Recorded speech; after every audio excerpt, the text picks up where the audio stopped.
Hi friends, welcome to ತನು ಸ್ವಯಂ ಅಡುಗೆ. ಇವತ್ತಿನ ದಿನ ಒಂದು ಸಖತ್ ಟೇಸ್ಟಿಯಾಗಿರೋಂಥ ಚಿಕನ್ ಕರಿ ಮಾಡೋದು ತೋರಿಸ್ತಿದ್ದೀನಿ. ಬನ್ನಿ ಹಾಗಿದ್ರೆ ಕ್ವಿಕ್ಕಾಗಿ ಮಾಡೋದು ನೋಡೋಣ. ನಾನಿಲ್ಲಿ ಒಂದು ಕುಕ್ಕರ್ ಬಿಸಿ ಇಟ್ಕೊಂಡಿದ್ದೀನಿ. ಇದಕ್ಕೆ 2 ಟೇಬಲ್ ಸ್ಪೂನ್ ಆಗೋಷ್ಟು ಎಣ್ಣೆಯನ್ನು ಹಾಕ್ಕೊಂಡಿದ್ದೀನಿ. ಎಣ್ಣೆ ಚೆನ್ನಾಗಿ ಕಾದಾದ್ಮೇಲೆ ಒಂದು ದೊಡ್ಡ ಗಾತ್ರದ ಈರುಳ್ಳಿನ ಸಣ್ಣದಾಗಿ ಕಟ್ ಮಾಡಿಕೊಂಡು ಹಾಕ್ಕೊಂಡಿದ್ದೀನಿ. ಈರುಳ್ಳಿನ ಚೆನ್ನಾಗಿ ಬಾಡಿಸ್ಕೋಬೇಕು.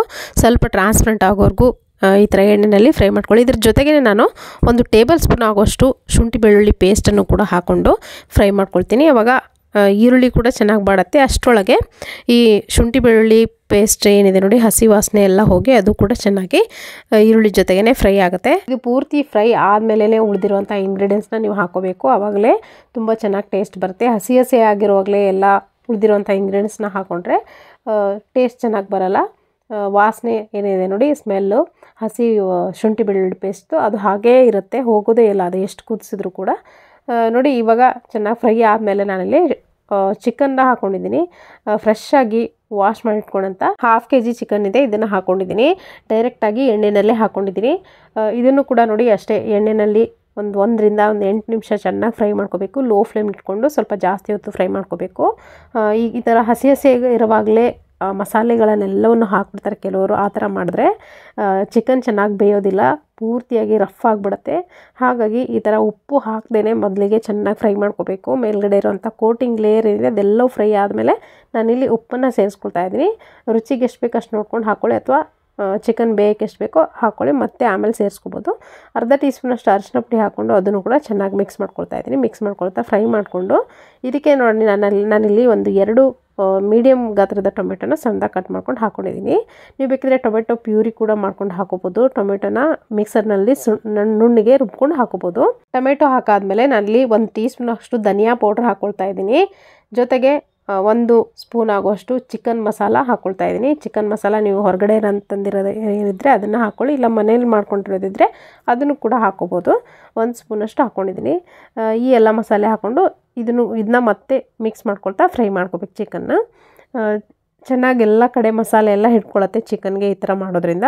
ಈ ಟೈಮ್ನಲ್ಲಿ ಮಸಾಲೆ ಹಾಕೋದ್ರಿಂದ ಇವಾಗ ಇದು ಬೇಯ್ತಾ ಇರಲಿ ಲೋ ಫ್ಲೇಮ್ ಇಟ್ಕೊಂಡು. ಇವಾಗ ಒಂದು ಮಸಾಲೆ ರೆಡಿ ಮಾಡ್ಕೊತೀನಿ ನಾನು.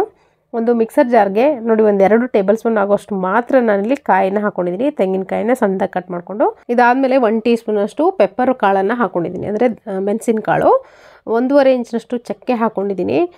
ಜೊತೆಗೆ ಒಂದು 4 ರಿಂದ 5 ಲವಂಗ ಹಾಕ್ಕೊಂಡಿದ್ದೀನಿ. ಲವಂಗ ಸ್ವಲ್ಪ ಕಡಿಮೆ ಹಾಕ್ಕೊಳ್ಳಿ, ಯಾಕಂದರೆ ಖಾರ ಜಾಸ್ತಿ ಆಗುತ್ತೆ. ಹಾಗಾಗಿ ಒಂದು 3 ಏಲಕ್ಕಿ ಹಾಕ್ಕೊಂಡಿದ್ದೀನಿ. ಜೊತೆಗೆ 1 ಟೀ ಸ್ಪೂನ್ ಆಗೋಷ್ಟು ಜೀರಿಗೆ ಹಾಕ್ಕೊಂಡಿದ್ದೀನಿ. 1 ಟೀ ಸ್ಪೂನ್ ಆಗೋಷ್ಟು ಸೋಂಪನ್ನು ಹಾಕ್ಕೊಂಡಿದ್ದೀನಿ.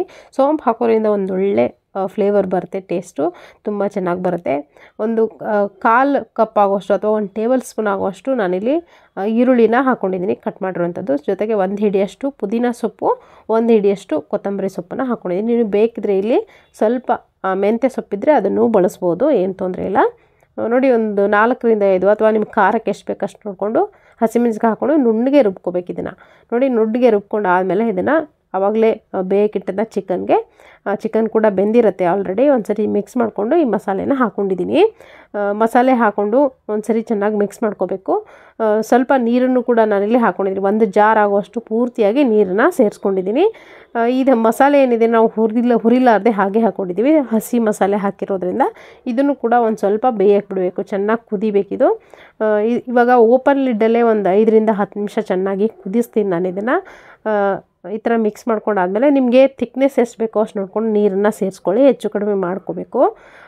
ತುಂಬಾ ಟೇಸ್ಟಿ ಆಗುತ್ತೆ ಫ್ರೆಂಡ್ಸ್. ಖಂಡಿತ ಇದನ್ನು ನೋಡಾದ್ಮೇಲೆ ಇವತ್ತೇ ನಿಮ್ಮನೇಲಿ ಟ್ರೈ ಮಾಡಿ ನೋಡಿ. ಕೊನೆಯದಾಗಿ ಸ್ವಲ್ಪ ಕಸೂರಿ ಮೆಥಿ ಹಾಕ್ಕೊಂಡಿದ್ದೀನಿ, ಸ್ವಲ್ಪ ಕೊತ್ತಂಬರಿ ಸೊಪ್ಪನ್ನು ಕೂಡ ಇಲ್ಲಿ ಮೇಲ್ಗಡೆ ಹಾಕ್ಕೊಂಡು ಚೆನ್ನಾಗಿ ಮಿಕ್ಸ್ ಮಾಡ್ಕೊಳ್ತೀನಿ. ಇನ್ನೇನು ಒಂದು 2 ಕುದಿ ಕುದ್ದಾದ್ಮೇಲೆ ಇನ್ನೇನು ಕುಕ್ಕರ್ ಲಿಡ್ಡನ್ನು ಕ್ಲೋಸ್ ಮಾಡ್ತೀವಿ ಅನ್ನೋ ಟೈಮಲ್ಲಿ ನೀವಿಲ್ಲಿ ಕಸೂರಿ ಮೆಥಿ, ಕೊತ್ತಂಬರಿ ಸೊಪ್ಪನ್ನ ಹಾಕ್ಕೊಂಡು ನಾನಲ್ಲಿ ಕುಕ್ಕರ್ ಲಿಡ್ಡನ್ನು ಕ್ಲೋಸ್ ಮಾಡ್ಕೊಳ್ತಾ ಇದ್ದೀನಿ.